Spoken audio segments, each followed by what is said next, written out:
Salam bahagia, kita bersama lagi dalam Ruang Bicara yang dibawakan kepada anda tentunya di Bernama TV dan pastinya hari ini juga kita memilih satu topik yang cukup relevan sebenarnya dengan perkembangan semasa dan kita ada dua tetamu yang cukup istimewa yang sudah pun berada di studio Ruang Bicara ini bersama dengan saya. Baiklah, topik yang kita pilih hari ini di Ruang Bicara ialah 100 hari pentadbiran Tan Sri Muhyiddin Yassin. Dan dua tetamu yang menemani saya hari ini di Ruang Bicara ini di sebelah kiri saya ini yang paling dekat dengan saya. Kita ingin mengucapkan selamat datang sekali lagi dan setinggi-tinggi terima kasih kepada Yang Berhormat Datuk Dr. Muhammad Khairuddin Aman Razali, iaitu Menteri Perusahaan Perdagangan dan Komoditi. Jadi Datuk, apa khabar? Ya, sihat, alhamdulillah. Ya. Terima kasih banyak-banyak Datuk kerana sudi bersama saya di Ruang Bicara kali ini. Sudi dapat panggil lagi kami ke sini. Dan kita juga ingin mengucapkan kepada seorang lagi tetamu. Sebelum ini saya hanya sempat bercakap-cakap dengan tetamu ini melalui telefon saja, tetapi hari ini saya dapat berjumpa dengan beliau. Jadi selamat datang kepada saudara Julfitri Johar yang merupakan Presiden Majlis Belia Malaysia. Terima kasih Encik Syakawi. Sehat ya? Alhamdulillah. Alhamdulillah. Dan ini merupakan satu topik yang saya kira sedang diperkatakan sebenarnya. Pelbagai pandangan, komen telah pun kita dengar. Jadi kalau anda ingin memberi pandangan dan juga pendapat berkaitan dengan topik kita hari ini, jangan lupa kami menyediakan dua talian seperti biasalah kepada anda di 0320 594624 dan juga 0320 594625. Baiklah, saya ingin mendapat pandangan terlebih dahulu daripada Yang Berhormat Datuk Dr. Muhammad Khairuddin sendiri. Ini orang yang paling tepat sebenarnya untuk bercakap tentang 100 hari pentadbiran Tan Sri Muhyiddin Yassin selaku Perdana Menteri. Satu tugas yang cukup mencabar sebenarnya, bukan mudah, terutamanya dalam senario ekonomi, senario COVID-19 yang sedang melanda negara sekarang ini. Jadi apakah secara pribadinya YB melihat bahawa Tan Sri Muhyiddin Yassin telah pun berjaya meletakkan dirinya sebagai seorang Perdana Menteri yang dihormati dan diterima oleh rakyat Malaysia setakat ini? Bismillahirrahmanirrahim. Alhamdulillah. Wassalatu wassalamu ala rasulillah. Terima kasih pada jemputan pada kali ini, entah kali berapa saya datang di sini. Dan juga topik malam ini sangat menarik untuk kita bahas dan kita bincang bersama tamu kita juga daripada MBM. Kalau kita bincang tentang soalan adakah Perdana Menteri hari ini Tan Sri Muhyiddin berjaya membawa mesej sebagai seorang Perdana Menteri, jawapannya tentulah ya. Bukan saya menjawab ya, itu rakyat yang menjawab ya. Begitu banyak kajian yang kita buat di peringkat media massa, media maya menunjukkan bahawa beliau menjadi Perdana Menteri yang sangat dikagumi dan dihormati walaupun masih sangat singkat menguruskan negara. Kenapa? Kerana antara faktor dikala rakyat berada dalam keadaan susah kerana faktor COVID-19 yang melibatkan nyawa manusia, melibatkan ekonomi manusia, kita berjaya membawa rakyat untuk bersama. Bagi saya apa yang penting dalam sebuah kerajaan adalah kebersamaan. Bukan hanya cerita pemimpin, cerita rakyat, tapi kebersamaan antara pemimpin dan rakyat. Menerusi mesti kita sampaikan. Terutamanya saya dapat feedback yang bagus di kala mana pihak menggunakan terma-terma seperti Cik Kia, nama itu, nama ini, yang semuanya menunjukkan jiwa kerakyatan. Kita bersama rakyat. Kerana itulah, kalau kita lihat menerusi yang terakhir kita isytiharkan namanya Penjana, benar-benar membawa rakyat bersama dengan kerajaan. Sebab itu kita gunakan terma iaitu memperkasakan rakyat. Satu, melonjakkan perniagaan. Yang ketiga, kita rangsang ekonomi. Jadi hari ini kalau kita bincang bab kerajaan, apa rakyat mahu? Yang rakyat mahu mereka boleh hidup dengan tenang, dengan aman, dengan selamat, dengan bahagia, cukup makan dan minum. Itu yang rakyat mahukan. Dalam mana-mana kerajaan sekalipun, itu yang rakyat mahu. Maka apa yang rakyat mahu itulah yang sedang kita berikan sekarang. Menerusi jaminan keselamatan, menerusi apa yang kita panggil PKP, yang dipanggil PKPB, kemudian PKPP. Semua itulah untuk menjamin suatu rasa selamat dan juga rasa tenang di kala berhadapan dengan COVID-19. Hinggakan hari ini kalau kita kata nak buka ekonomi pun, ada yang masih kata jangan, sabar dulu. Kenapa? Kerana mahu keselamatan nyawa mereka lebih diutamakan. Jadi hari ini menerusi pelbagai fasa yang kita kemukakan tadi daripada awal 18 Mac sehinggalah hari ini dan bersama sampai nanti hujung Ogos, kita sedang cuba menggambarkan bahawa rakyat berada dalam keadaan selamat dan aman, dan itu yang rakyat rasakan pada hari ini. Satu, Kalau kita bincang bab ekonomi pula, kalau mereka berhadapan dengan kerisauan dan ekonomi, kita rangsang ekonomi mereka. Dan ini teori ekonomi masyhur sebenarnya. Kalau rakyat perlukan ekonomi mahu dipulihkan, yang paling penting ialah kita suntik dana kepada rakyat agar mereka boleh berbelanja. Dalam teori Islam, dia mengajar konsep liyunfiq zu sa'atin min sa'atih. Hendaklah berbelanja orang yang berkelapangan berdasarkan kelapangan dia. Waman qudira alaihi rizquhu falyunfiq mimma atahullah. Siapa yang disempitkan rezekinya, dia belanja kadar yang dia ada. Konsep ialah berbelanja. Bila rakyat berbelanja, ekonomi akan mula pulih. Maka konsep kita, kerajaan beri dana kepada rakyat. 260 bilion kita suntik. Tambah terbaru 30 bilion boleh kita suntik. Untuk apa? Untuk rakyat ada cash, ada wang tunai tangan mereka dan mereka berbelanja, akhirnya ekonomi akan hidup balik. Berarti dari sini saya katakan bahawa Perdana Menteri menerusi kabinet yang bantu beliau berjaya memberi suatu rasa selamat dalam hati rakyat Malaysia dan juga rasa tenang berhadapan dengan situasi ekonomi. Okey, kita akan sambung lagi insya-Allah apa ni Datuk ya. Tapi sebelum saya mendapatkan pandangan daripada anak muda kita Julfitri Johar, satu soalan dan juga jawapan yang mungkin secara ikhlas saya perlukan daripada Datuk sendirilah. Dilantik sebagai Menteri Kabinet bersama-sama dengan Tan Sri Muhyiddin Yassin sebagai Perdana Menteri. Apa yang membuatkan ataupun yang Datuk merasakan Datuk suka kepada Tan Sri Muhyiddin? Apa pertama, yang kalau dalam beliau? mesyuarat Kabinet, Perdana Menteri memberikan keprihatinan kepada setiap pandangan yang diberikan oleh ahli Kabinet. Tanpa kira siapa. Kalau seorang minta izin bercakap, dibenarkan bercakap sampai habis, tak dipotong.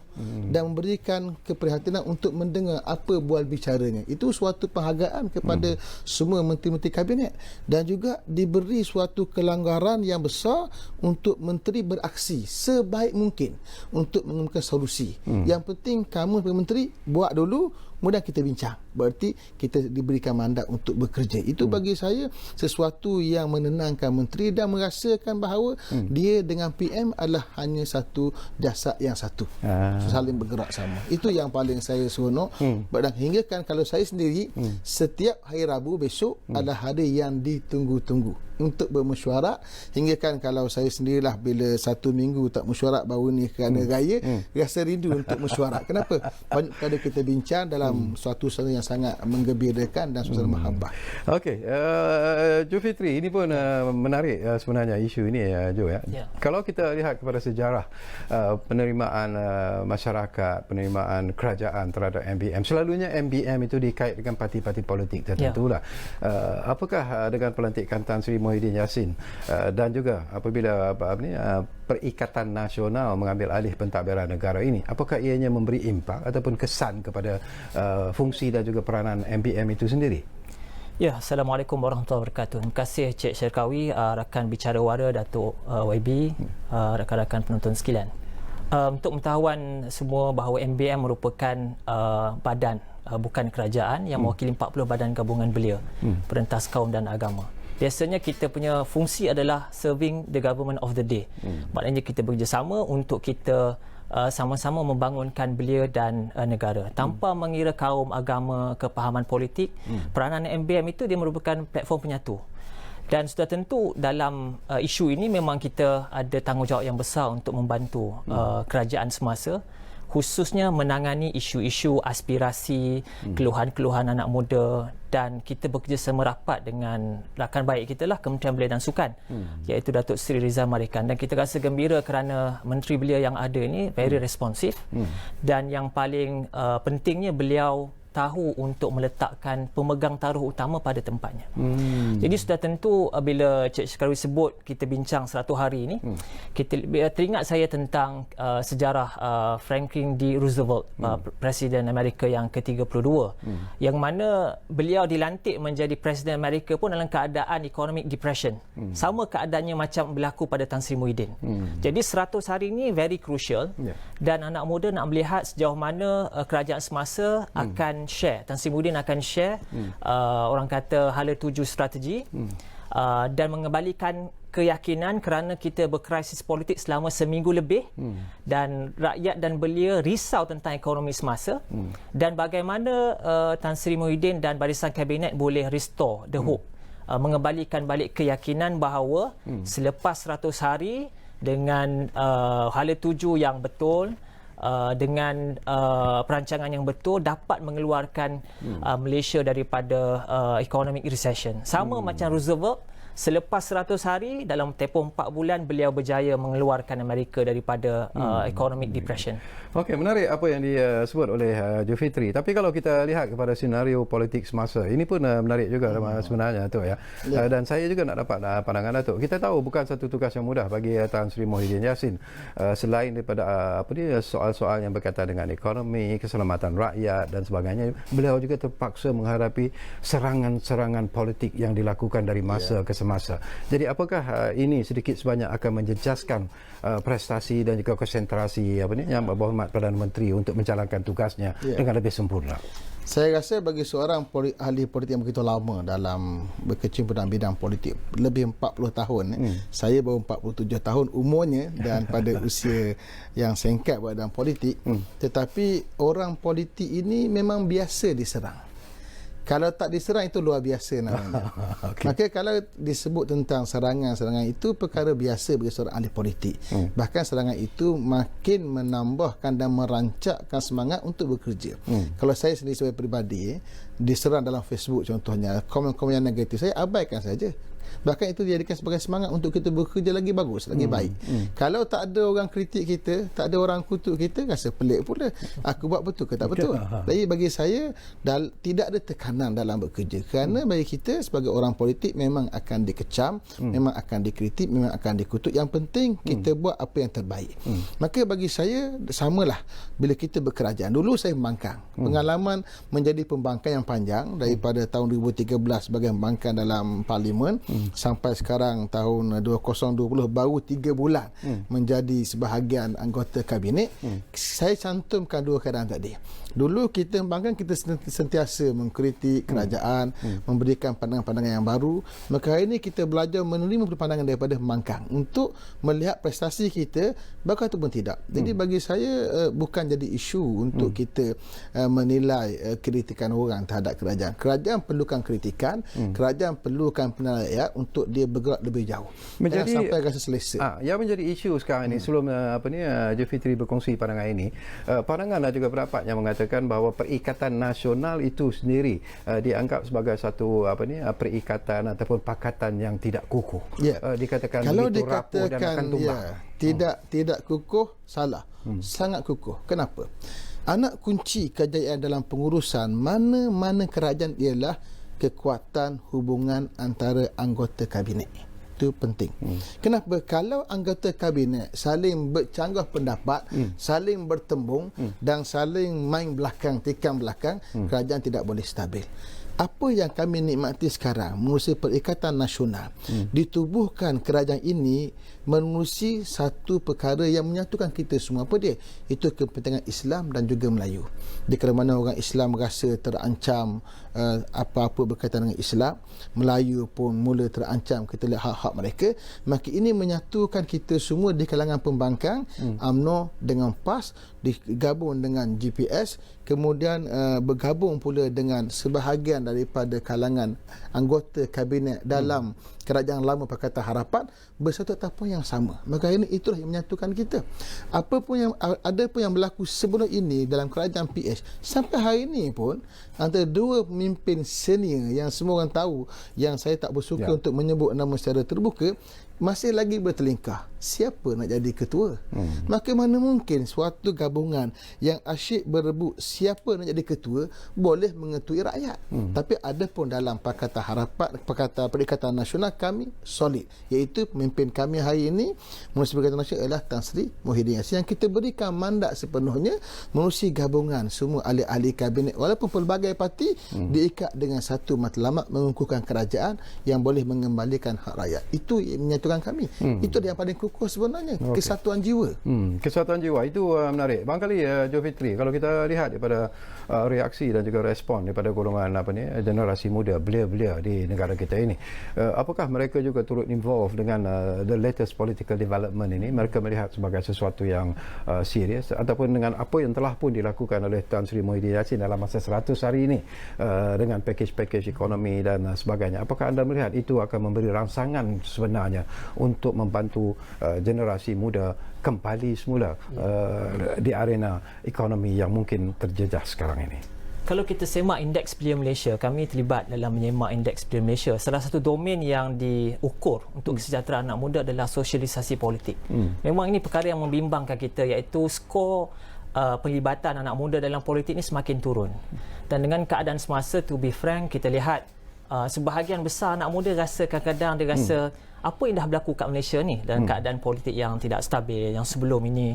Dan kita alhamdulillah Yang di-Pertuan Agong menjadi kuasa pemutus dan MBM secara tegas menerima apa sahaja keputusan yang telah diputuskan oleh Yang di-Pertuan Agong, yang kita tahu bahawa satu institusi yang neutral dan juga untuk kebaikan negara. Dan kita harus jujur bahawa anak muda di bawah MBM kita ada 2.7 juta ahli yang berdaftar, dan yang tidak menyertai Persatuan Belia lebih kurang 12 juta. Kita tak boleh nak pukul rata semua. Ada yang menerima, ada yang mungkin yang saya sebutkan tadi yang dah tak peduli dah sebab rasa macam bosan dengan politik, dan ada juga yang penyokong-penyokong. Kalau di MBM kita ada dua lah, penyokong Barisan Perikatan Nasional dan juga Pakatan Harapan. Jadi maknanya ada yang menerima, ada yang tunggu dan lihat. Dan kebiasaannya Cik Syarkawi, anak muda ni dia undecided voters. Dia last minute dia tengok siapa yang baik. Saya boleh simpulkan bahawa ada feel good factor 100 hari Tan Sri Muhyiddin, dengan Tan Sri Muhyiddin empower contohnya pegawai-pegawai yang berkepakaran untuk ke depan, contohnya Ketua Pengarah Kesihatan. Kemudian dengan pakej-pakej rangsangannya yang sebenarnya inilah anak muda tunggu. Tapi last saya nak sebutkan bahawa Tan Sri Muhyiddin juga berhadapan dengan mengurus persepsi. Contohnya kita pernah berhadapan dengan pelantikan tokoh-tokoh politik ke jawatan-jawatan JLC. Itu juga bagaimana Tan Sri Muhyiddin boleh handle persepsi rakyat. Dan terbaru beberapa kes yang berprofil tinggi ini, saya rasa cabaran kepada dia. Ada positif dan ada negatif. MBM kita kena very objektif. Apa benda yang baik kita puji, apa yang tak betul kita sebagai check and balance. Okey. Cabaran ini pun sesuatu yang menarik juga Dato' Muhammad Khairuddin ya.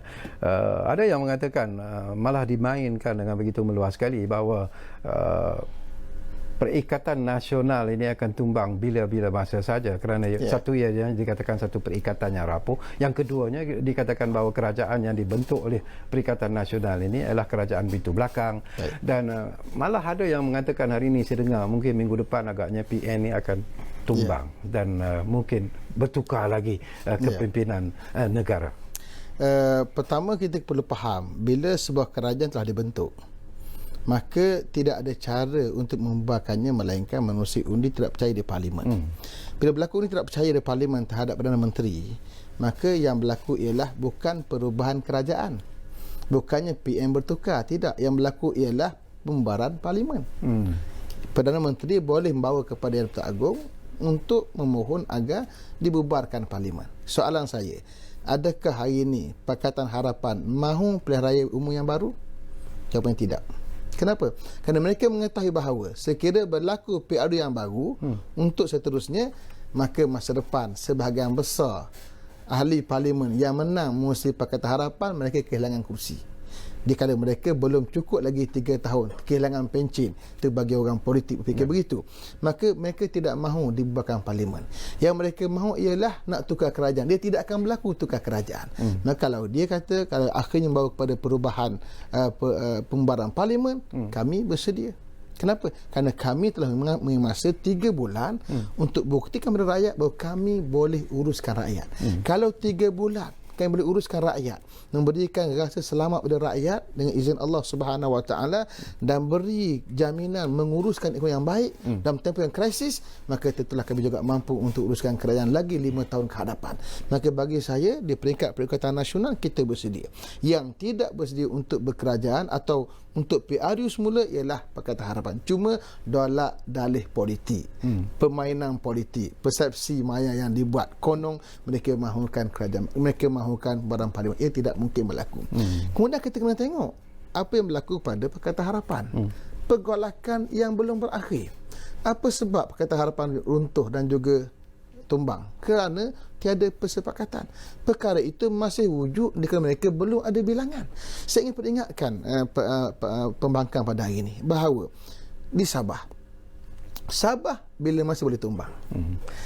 Mana mungkin ahli-ahli Parlimen Sabah boleh bertahan begitu lama kekal dalam keadaan bukan menjadi anggota kerajaan.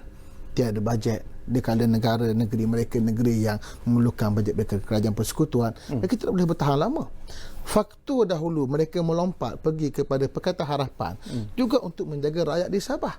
Maka ataupun yang sama mereka boleh kembali semula kepada Barisan Nasional, kemudian bersama dengan Perikatan Nasional. Berarti yang berlaku hari ini ialah goyah di peringkat Pakatan Harapan, bukan goyah di peringkat Perikatan Nasional. Perikatan Nasional dengan angka yang gagah, yang tak perlu kita umumkan siapakah orang bersama kita, melebihi 114 orang. Biarkan menjadi rahsia kami untuk kita berhadapan pada bulan 7 nanti. Tapi kita katakan Pakatan Harapan, saya lihat angka anda. Anda tidak ada angka. Bahkan Sabah bakal jatuh dan juga Negeri Sembilan juga bakal jatuh. Itu yang mereka bimbang. Kerana itulah reaksi yang ada hari ini. Reaksi kerana jatuhnya kerajaan Pakatan Harapan di negeri Kedah. Kejahatan itulah mereka meloncat dan terpaksa akhirnya membuat dakwah politik. Kami tidak berpolitik seperti mana orang lain. Dalam keadaan rakyat ataupun sebilangan pembangkang bercakap tentang politik, kita fokus kepada kerja-kerja pengurusan menjaga rakyat. Untuk makluman semualah, sebahagian besar 20 orang daripada 31 orang menteri setiap hari sepanjang tempoh PKP dan PKPB bermesyuarat harian setiap jam 9 pagi sampai jam 11 pagi membincangkan isu COVID. Setiap hari 20 orang. Saya yang terlibat antaranya. Berarti kita sentiasa berusaha menjaga rakyat. Maka kita tak bimbang. Bila kita menjaga rakyat, kemudian setelah pada rakyat, dah ini alhamdulillah persepsi dan respon rakyat terhadap apa yang kita umumkan bahawa ini penjana sangat-sangat mendapat sambutan yang luar biasa, yang di luar jangkaan kita. Bahkan anak muda tadi tentulah gembira, antaranya bila kita lanjutkan lagi tempoh pembayaran PTPTN yang menjadi isu tempoh yang panjang selama 22 bulan. Dan tadi timbulkan isu berkaitan dengan ahli politik menjadi pengurusi JLC. Bagi saya, pertama kita kena faham, yang menjadikan manifesto untuk tidak menjadikan orang politik sebagai pengurusi adalah Pakatan Harapan. Siapa yang melanggar manifesto? Pakatan Harapan. Mereka juga melantik ahli-ahli parlimen orang politik menjadi sebahagian pengurusi JLC. Bila kita menjadi kerajaan, kita Perikatan Nasional, kita tak pernah menjanjikan perkara itu. Tapi kita kena ingat, yang kita lantiklah, kita melihat pada merit. Yang penting merit. Saya sendiri ketika dalam Kerajaan Negeri Terengganu, sebelum menjadi menteri, saya memegang 4 JLC yang bermasalah. 2 yang paling bermasalah, yang dengan kerugian dan sebagainya. Saya mempengurusikan 4 perkara ini. Alhamdulillah. Tempoh setahun saya uruskan JLC, kita mendapat untung. Kerugian yang panjang bertahun-tahun, kita dapat untung hanya dengan setahun pengurusan. Berarti kita juga mampu walaupun kita orang politik. Isu bukan orang politik, isu kemahiran dan kemampuan mengurus. Letaklah siapa pun bukan orang politik, kalau tak reti mengurus, hancur juga. Maka pertama tengok merit. Meritnya apa? Orang-orang politik, bila mereka bertanding PRU, mereka tentu ada kualifikasi masing-masing, kemampuan masing-masing menguruskan rakyat. Ambil bidang mana dia ada kemampuan, letak di JLC yang mereka boleh uruskan. Dan mereka adalah pemandu kepada JLC. Yang mengurus ialah CEO, itu eksekutif. Kita di peringkat memantau, memberikan pandangan, membuat hala tuju. Bukan kita yang bergaji penuh 20,000, 30,000 untuk menguruskan sebuah JLC. Kita hanya memantau mereka. Yang gaji besarnya ialah CEO. Itu kita kena faham. Untuk rakyat faham beza antara pengurusi dengan CEO. Ada yang tak faham atau yang buat-buat tak faham. Okey, kita nak sambung lagi. Semakin menarik sebenarnya perbincangan ini. Dan saya percaya ianya akan menjadi lebih menarik sekiranya anda yang berada di luar sana juga mungkin berkongsi pandangan dan juga pendapat berkaitan dengan isu ini, kerana saya percaya anda juga mungkin ada pandangan-pandangan tersendiri yang boleh kita kongsikan bersama dengan kedua-dua tetamu saya yang berada di studio Ruang Bicara. Jadi apa kata? Kita rehat dulu buat seketika. Anda jangan ke mana. Kembali semula bersama kami di Ruang Bicara yang kami bawakan kepada anda. Mana lagi? Tentunya Bernama TV.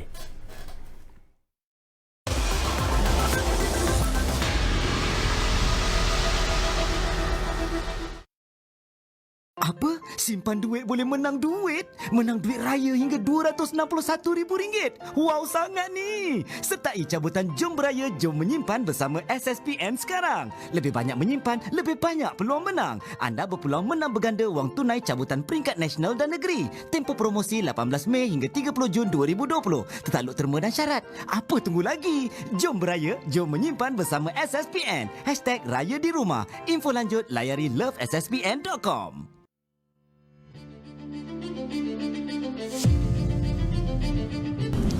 Seterusnya bagi PKS dan syarikat di peringkat pertengahan atau mid-tier companies, kerajaan akan meneruskan pemberian grant dan pinjaman berjumlah RM700 juta untuk membolehkan lebih banyak syarikat melanggan atau menggunakan perkhidmatan digitalisasi, dan ini termasuklah pertama RM100 juta grant padanan digital PKS yang akan disediakan dengan kerjasama syarikat telekomunikasi.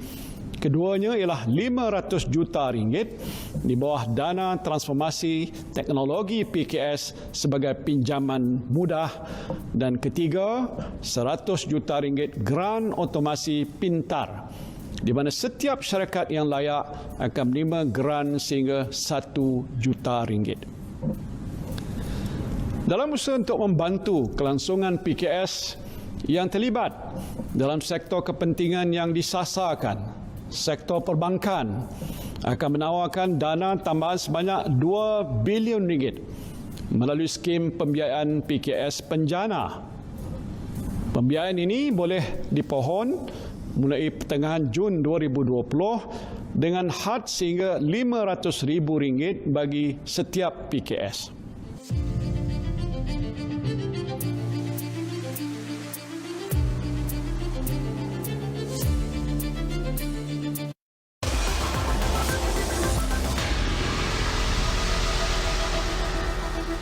Baiklah, kita kembali semula ke ruang bicara ini. Masih lagi kita bercakap tentang 100 hari pentadbiran Tan Sri Muhyiddin Yassin, dan masih lagi bersama dengan dua tetamu hebat yang berhormat Datuk Dr. Muhammad Khairuddin Aman Razali, Menteri Perusahaan Perdagangan dan Komoditi, dan kita juga masih lagi bersama dengan anak muda Julfitri Johar, iaitu Presiden Majlis Belia Malaysia ataupun MBM. Okey, apa ni Julfitri, saya nak sentuh jugalah, nak dapatkan pandangan anda lah dalam senario ataupun situasi ekonomi yang cukup mencabar ini disebabkan oleh COVID-19 ini. Kerajaan memperkenalkan apa yang baru-baru ini disebut sebagai pelan jana semula ekonomi negara ataupun penjana. Dan Yang Amat Berhormat Perdana Menteri sendiri banyak menekankan tentang penglibatan anak muda sekarang ini harus dipertingkatkan apabila mereka harus terlibat dengan ekonomi digital, ekonomi gig dan sebagainya. Jadi apakah respon itu seharusnya disaut oleh anak muda sekarang ini? Saya ingat inilah yang menjadi concern anak muda. Sejak daripada dulu, kalau kita tengok isu-isu anak muda ni biasanya tiga. Pekerjaan, ekonomi dan keusahawanan. Ini biasa tiga yang anak muda tunggu-tunggu, dan mereka sebahagian besarnya kadang tak concern pun yang lain-lain. Yang pentingnya apa orang sebut sebagai tummy economy, ekonomi perut tu. Walaupun ia merupakan isu utama, tapi kita kena peringatkan juga anak muda dengan isu-isu yang lain. Tapi ini merupakan isu yang utama yang biasa anak muda mahukan dengar daripada kerajaan. Dan kita lihat seperti kenyataan rasmi Majlis Belia Malaysia, kita rasa penjana ni sedikit meringankan beban dan keresahan anak muda. Sama ada yang khuatir dibuang pekerjaan, sama ada yang berada dalam industri SME ataupun PKS, perindustrian kecil sederhana.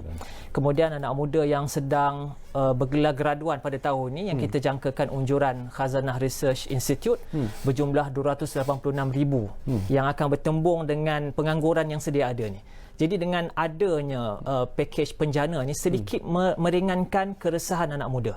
Kerana mereka risau sebab yang akan menganggur dijangka 2 juta. Ikut MIR kan, Malaysian Institute Economic Research. Ini merisaukan mereka. Jadi dengan adanya pakej ini berjaya menyelamatkan insya-Allah dalam tempoh 6 bulan ini mereka yang risau pekerjaan tiada, kemudian mereka yang risau dibuang kerja, ataupun kalau yang dibuang kerja pun ada pakej-pakej latihan yang berjumlah lebih 1 bilion lebih yang memberikan ruang kepada anak muda ini untuk upskilling dan reskilling. Mereka yang mungkin dibuang kerja, contohnya kita menjangkakan sektor perhotelan, kebanyakannya anak muda. sektor retail yang baru ni kata 51,000 ikut DH, akhbar DH yang akan tutup. Maka mereka ini nak lari ke mana? Melainkan pakej penjana dah memberikan sedikit harapan kepada mereka supaya mereka yang dibuang pekerjaan ini boleh mengambil kemahiran-kemahiran untuk meningkatkan kemahiran mereka dan menceburi bidang-bidang yang lain. Sebab itu kita nak nasihat kepada anak muda, jangan rasa perlu risau. Cuma kata Jack Ma, kalau di mana ada krisis, di situ ada peluang-peluang. Penjana ni sebagai catalyst, sebagai support untuk anak muda meneruskan explore benda-benda baru. Sebagai contoh, gig ekonomi.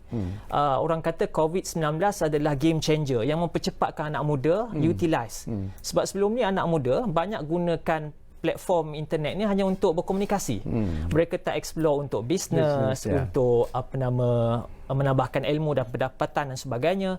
Dengan pakej penjana yang telah diumumkan baru ni untuk membantu ekonomi gig, bagi saya itu merupakan satu perkara yang amat melegakan anak muda. Dan anak muda rasa inilah sebenarnya yang mereka tunggu dan mereka harapkan untuk kerajaan tangani at the first place. Barulah perkara-perkara yang lain yang kita boleh terapkan kepada anak muda. Okey, satu isu juga Datuk nak dapatkan pandangan Datuk lah, kebergantungan kita kepada pekerja-pekerja luar. Ini juga menjadi isu yang dibangkitkan bukan saja oleh Yang Amat Berhormat Perdana Menteri kita, tetapi juga oleh Seri Paduka Baginda Yang Tuan Agong pun menyentuh soal yang sama.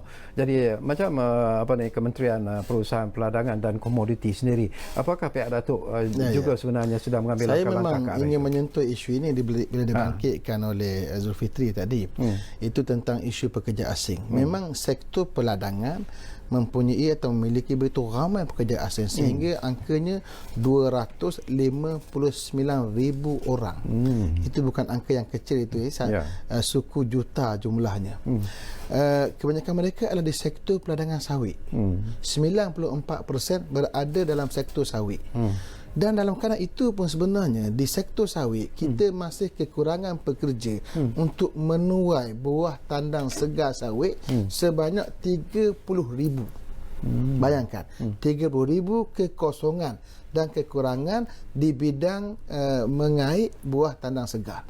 Dan untuk bidang ini, walaupun digelar sebagai 3D, dangerous, difficult, dirty, kerja kotor, kerja susah, kerja sukar, kerja bahaya, tetapi pulangannya besar. Berapa gajinya?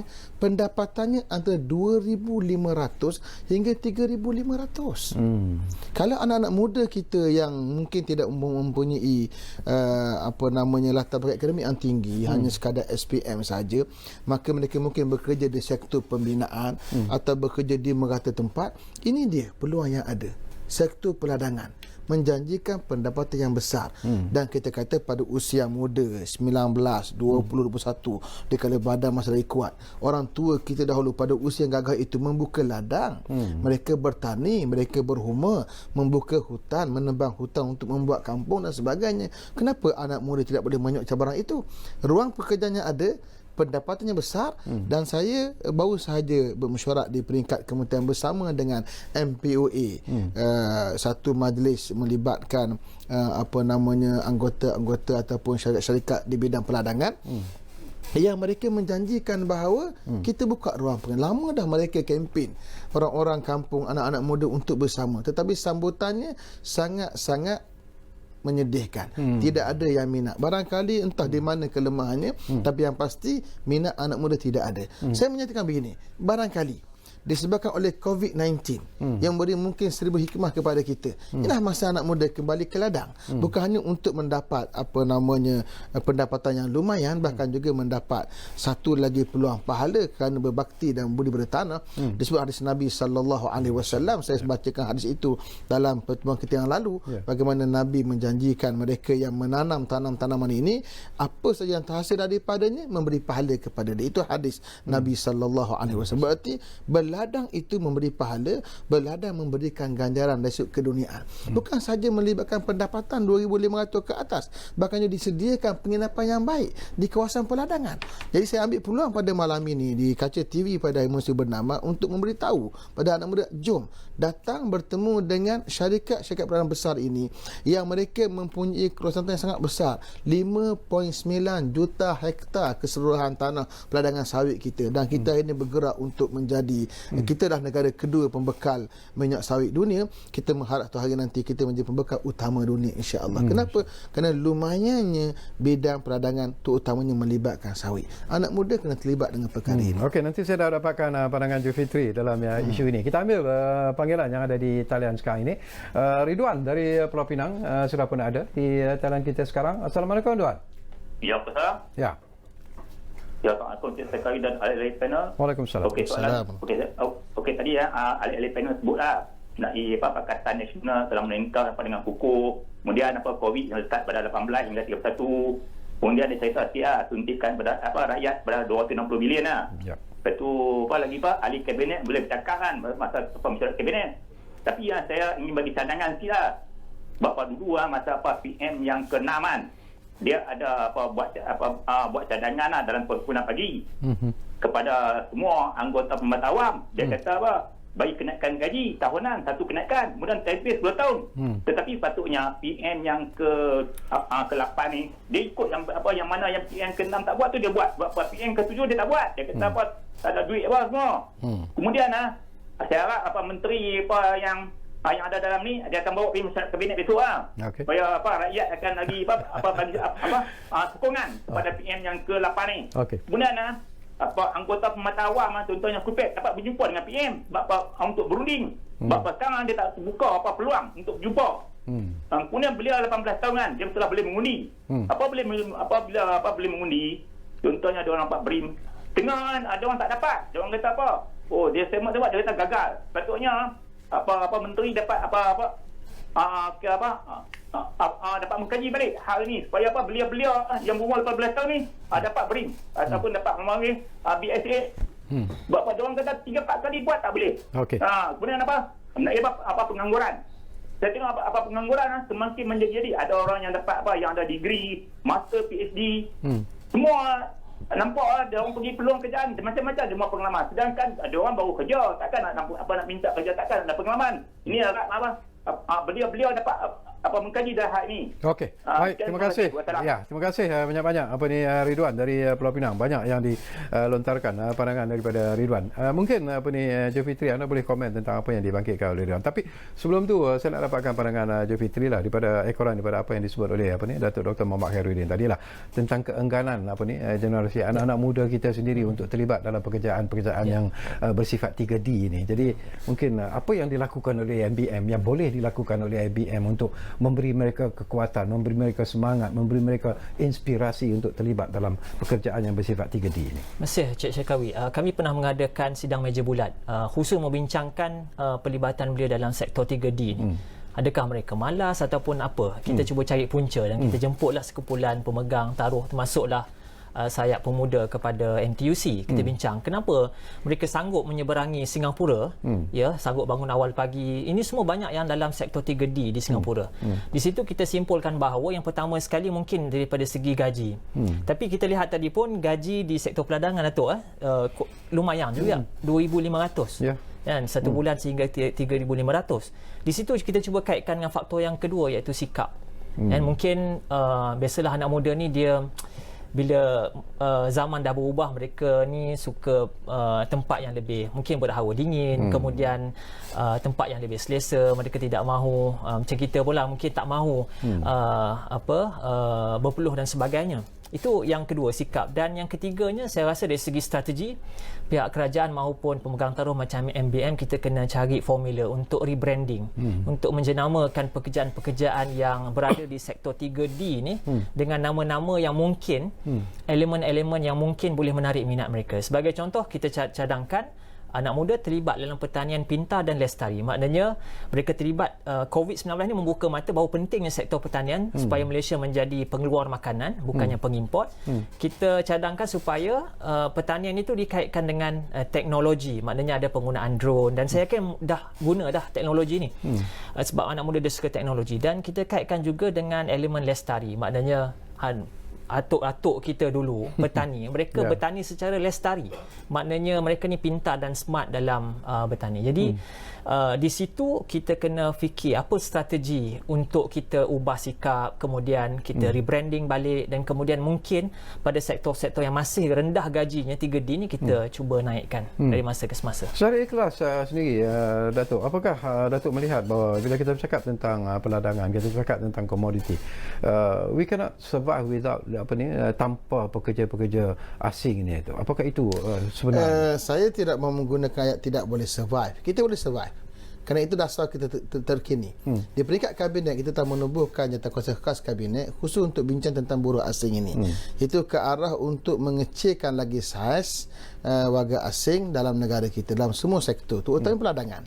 Dan untuk peladangan, kita sedang buat paper dan merancang untuk mengurangkan secara berperingkat. Tetapi yang kita nak offer terlebih dahulu ialah kepada rakyat untuk masuk pada peringkat awal ini pada level peraih tadi. Peraih pengait bukan peraih, pengait buah tanah segar. Itu lumayan kosnya. Barangkali kita ambil lah mungkin kelemahan di peringkat majikan untuk mengiklankan. Mungkin pada malam ini kita bersama dengan MBM boleh ambil tanggungjawab ini untuk bantu kami untuk mewar-warkan peluang pekerjaan ini. Tetapi kalau kita pergi lebih jauh lagi, kita bukan hanya mahu anak muda kita terlibat sebagai menggunakan tenaga empat kerak mereka yang begitu berharga tadi untuk sekadar menjadi pengait buah, tapi juga untuk menjadi seorang pekebun yang smart. Saya sebutkan dalam sesi yang lalu bagaimana kita banyak tanah-tanah terbiar di kampung-kampung yang diusahakan sebenarnya oleh ibu dan bapa mereka. Mereka mungkin telah meninggal dunia, meninggalkan warisan yang tak dapat diselesaikan oleh anak-anak pada pusakanya. Ini tanah terbiar yang mesti kita usahakan.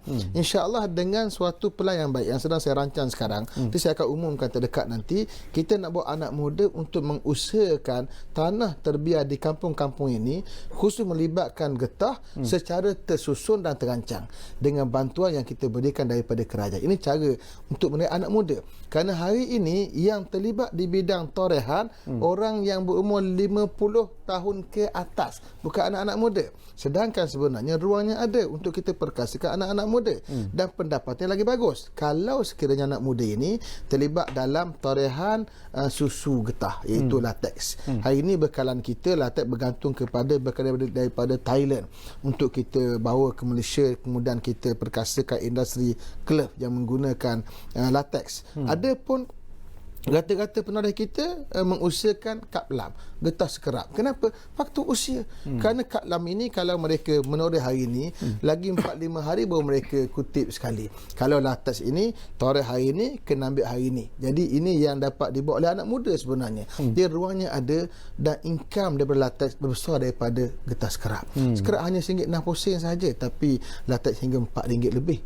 Artinya income itu ada. Cuma barangkali promosi kita kepada anak muda belum meluas. Maka malam ni kita peluanglah musim MBM. Jom mari datang ke kementerian saya.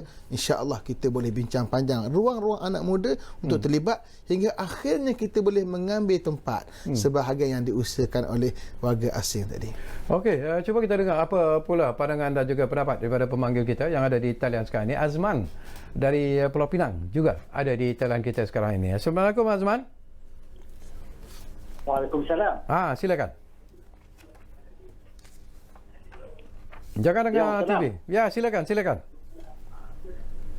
Okey, saya tengok dari segi komen lah. Okey.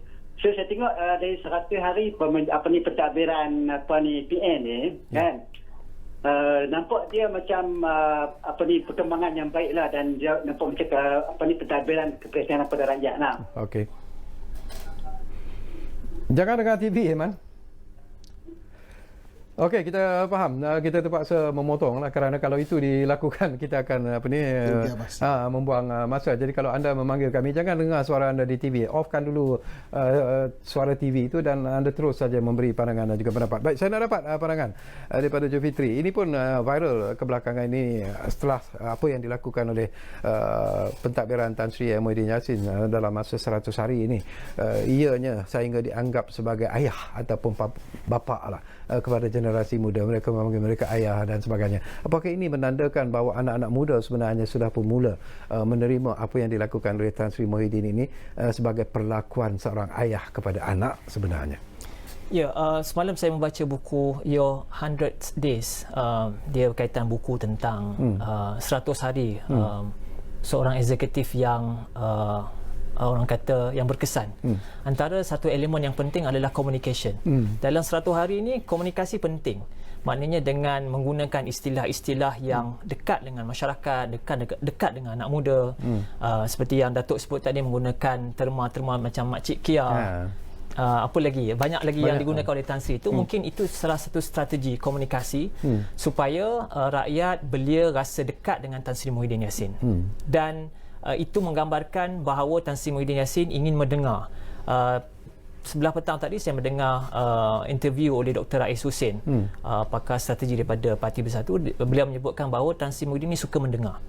Jadi itu satu lagi elemen yang penting kita nak pastikan bahawa government mesti, kerajaan mesti menjadi listening government. Kerajaan yang banyak mendengar, banyak mendengar rintihan-rintihan rakyat. Dan kalau dekat beliau ni banyak. Kami Cik Syarkawi memang kita buka pusat aduan sepanjang COVID-19. Okey. Banyak segmen-segmen belia yang mengadu kat kita. Antaranya belia yang dalam industri kreatif, belia yang terlibat dalam penyediaan perkhidmatan. Mereka banyak masalah-masalah mereka. Jadi dengan masalah-masalah inilah yang kita boleh bawa dan kita yakin bahawa kerajaan semasa boleh menangani. Kita boleh jadi jambatan antara anak muda dengan kerajaan, dan dengan pendekatan yang Tan Sri Muhyiddin bawa, saya yakin beliau pun datang daripada Persatuan Belia. Beliau pernah terlibat dalam pergerakan belia di Muar, dan beliau pun pernah menjadi menteri belia. Sudah tentu beliau banyak mengetahui aspirasi dan hasrat generasi muda dan rakyat. Saya suka satu isu juga bersama dengan Datuk. Ini pun saya nak dapatkan pandangan Datuk bila kita bercakap tentang karakter Tan Sri Muhyiddin Yassin lah. Walaupun dia menerima pelbagai kritikan, pelbagai serangan, terutamanya daripada parti-parti politik pembangkang terutamanya lah. Tetapi jelas bahawa dalam ucapan-ucapannya, dalam apa saja yang disebut, dia tidak pernah membalas balik setiap apa yang disebut oleh parti-parti yang menghentam Tan Sri Muhyiddin sendiri. Dia hanya memberi perhatian kepada masalah yang dihadapi oleh negara, masalah yang dihadapi oleh rakyat. Apakah mungkin karakter inilah yang memberikan satu keistimewaan dan kelebihan kepada Tan Sri Muhyiddin? Saya punya prinsip dalam politik ialah tidak terlalu defensif menjawab pelbagai persoalan, tapi kita ofensif menyatakan pandangan-pandangan kita. Saya yakin itu juga yang menjadi amalan orang lama politik seperti Tan Sri. Dia tidak hiraukan apa kritikan orang, yang penting dia bergerak untuk apa yang rakyat perlu dapat sepanjang tempoh COVID. Itu yang dibuat oleh Tan Sri, dan itu yang kita belajar daripada orang lama politik ini. Dan kalau kita ambil kata-kata orang lama, dia kata kalau nak berjalan di kawasan rumput yang penuh dengan kemuncup, jangan teruskan berlari, dan hujungnya kita buang kemuncup sekaligus. Jangan kita berjalan, kita berhenti, buang kemuncup, jalan, berhenti, buang kemuncup. Tak ke mana kita akhirnya. Jadi saya rasa itulah yang juga diamalkan oleh semua ahli-ahli kabinet yang belajar daripada cara Tan Sri menguruskan kerajaan, iaitu tak hiraukan apa kritikan-kritikan yang tidak membina sebenarnya, tapi kita bergerak. Kita mendengar apa pandangan orang dan kita ambil pandangan, tak perlu kita banyak menjawab, kerana menjawab ini defensif. Orang main bola ni kalau defensif sangat, dia ima dia seri atau dia kalah. Kalau dia ofensif, ima dia menang, ima dia seri. Itu cara berfikir yang perlu kita faham. Saya sendiri pun tidak layan sangat kritikan-kritikan, bahkan kutukan serta makian di Facebook terutamanya. Teruskan kita bekerja. Jadi saya rasa kalau begitu cara kita bawa dipimpin oleh Tan Sri, saya yakin rakyat bersama dengan Kerajaan Perikatan Nasional. Dan sebelum itu saya nak raikan juga saudara Ridwan tadi yang banyak beri pandangan, begitu banyak, dan mungkin pegawai saya yang dah hadir bersama malam ni pun akan catatkan, dan insya-Allah saya akan bawa ke kabinet menerusi menteri masing-masing. Setiap poin itu ada menteri yang akan menguruskan, kita akan bawa pada menteri masing-masing untuk bawa kepada kabinet. Kerana kita ada kaedah dalam kerajaan ini, setiap menteri urus yang dia punya dulu, yang orang lain tu sebagai suatu pandangan dan juga penambahbaikan. Jadi Ridwan, Tuan, jangan risau. Apa yang anda sebut itu sebenarnya dapat perhatian daripada Yang Berhormat Datuk Dr. Muhammad Khairuddin. Baik, ini pun satu berita yang gembira, Jo Fitri, pengenalan PKPP. Itulah pun akan bermula esok. Jadi masing-masing sudah pun bersiap sedia sekarang ni untuk bergerak melepasi sempadan lah. Jadi yang mana tak dapat balik ke negeri masing-masing sudah pun bersiap sedia untuk bergerak. Tapi pada pandangan anda, apakah Jo Fitri melihat ini mungkin akan merangsangkan semula sebenarnya sektor ekonomi kita dan akhirnya akan memberi kelegaan kepada banyak pihak, terutamanya kepada anak-anak muda sendiri? Ya, memang begitulah pandangannya. Walaupun tidak bermakna dengan adanya PKPP ni sebab COVID kita tak dapat lagi vaksinnya. Tetapi tujuan PKPP ini adalah untuk merangsang ekonomi dan khususnya anak muda yang sudah tidak sabar untuk keluar mencari, ada yang kalau dalam sektor pendidikan mereka nak terus menyambung ilmu, menyambung pengajian. Yang berada dalam sektor ekonomi mereka ingin terus bekerja, mendapatkan pendapatan. Kita lihat selama 2 bulan ni anak-anak muda yang terkesan, khususnya yang berbasiskan job, kemudian pendapatan harian, mereka terkesan teruk. Jadi inilah masa mereka untuk menjana semula keuntungan pendapatan supaya mereka boleh survive dalam tempoh 6 bulan. Cuma kita nasihatkan kepada belia dan rakyat kita supaya terus dengan melaksanakan kebiasaan-kebiasaan yang kita amalkan waktu COVID-19, iaitu new normal yang sebenarnya saya sebutkan tadi, dia merupakan game changer. Khususnya kalau dalam konteks kebersihan, maknanya kita diajar untuk restart balik, kembali balik kepada asas kepada kehidupan kita. Asas dalam agama kita adalah taharah, iaitu kebersihan. Menjaga kebersihan diri, kebersihan tandas, itu kita tidak boleh kompromi. Dan juga gunakanlah sepanjang PKPP ini dengan mematuhi SOP dan juga memanfaatkan semaksimum mungkin untuk mencari pendapatan, untuk mencari ilmu dan sebagainya. Jadi kita nasihatkan supaya mereka menggunakan ruang ini untuk urusan masing-masing. Jadi pandangan Datuk sendirilah bila kita cakap tentang respon daripada rakyat Malaysia, SOP yang ditetapkan, dan kita ada the new normal yang harus diikuti seperti apa yang Jo Fitri sebut tadi. Jadi apakah Datuk merasa bahawa sesungguhnya lah rakyat Malaysia sebenarnya telah pun berjaya mengubah cara hidup mereka, mengubah dan memenuhi apa yang ditetapkan dalam SOP? Baik, pertama kalau kita tengok pada hikmah di sebalik COVID, di samping pelbagai lagi ujian lain, dia mengajar kita untuk melihat apa sebenarnya menjadi keperluan kita untuk hidup. Di kala PKP berlangsung, kita tidak keluar makan di kedai, makan di rumah. Makan pun dalam keadaan berhati-hati. Kenapa? Kerana pendapatan itu saja yang ada. Betul. Yang mesti mungkin akan digunakan sebulan, 2 bulan, 3 bulan ke depan. Berarti di situlah mengajar kita bagaimana berhemah dalam menguruskan perbelanjaan. Kalau cara berbelanja itu boleh kita kekalkan selepas PKP pada fasa PKPP dan seterusnya selepas pada itu, dengan sedikit lagi tambahan, saya rasa kita boleh menguruskan kembali kaedah perbelanjaan rakyat secara individu. Di situ kita akan tengok berapa sebenarnya yang memang diperlukan secara minimal atau maksimal oleh rakyat untuk hidup. Satu. Yang kedua, suntikan yang diberikan, rangsangan ekonomi yang diberikan untuk mengajak manusia dan juga rakyat untuk bergerak selangkah demi selangkah ke hadapan. Kita berikan banyak ruang-ruang untuk syarikat mendapat rangsangan ekonomi, pinjaman-pinjaman sama ada cara Islam yang kita kemukakan untuk diambil manfaat.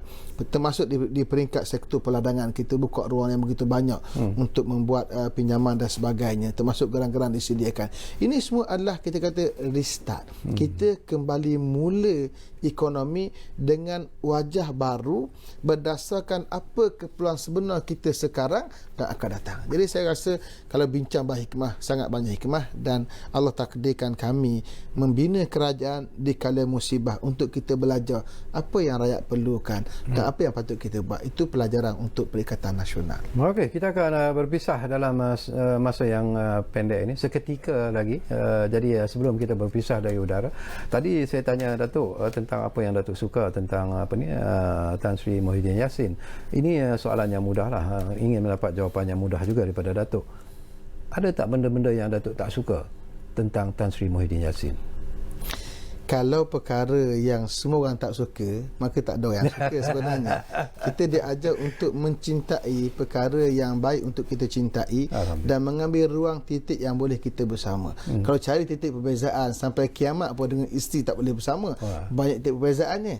Titik bersama sangat banyak untuk kita bersama, dan saya yakin sebagai orang lama politik, saya orang muda banyak belajar Tan Sri, dan insya-Allah ini kerajaan terbaik yang boleh kita kemukakan kepada rakyat. Alhamdulillah. Terima kasih banyak-banyak kepada Yang Berhormat Datuk Dr. Muhammad Khairuddin, dan setinggi-tinggi terima kasih bersama kepada saudara Julfitri. Saya tak puas juga Fitri mungkin di masa-masa yang akan datang kita duduk lagi untuk bercakap tentang isu-isu yang berkaitan dengan beliau-beliau, dan tentunya kita ingin menjemput lagi Yang Berhormat Datuk Dr. Muhammad Khairuddin bersama kita di ruang bicara ini, dan kita juga ingin mengambil kesempatan ini untuk mengucapkan tahniah kepada Tan Sri Muhyiddin Yassin kerana 100 hari pentadbiran dalam suasana ekonomi politik yang tidak begitu menyenangkan sebenarnya, tetapi kekuatan yang ada kepada Tan Sri Muhyiddin Yassin itulah yang mungkin akan menjadi senjata dalam usaha untuk survival Perikatan Nasional dalam pemerintahan negara sekarang ini. Dan kita mendoakan semoga semua pihak, mungkin masanya sudah sampailah di mana semua parti-parti politik harus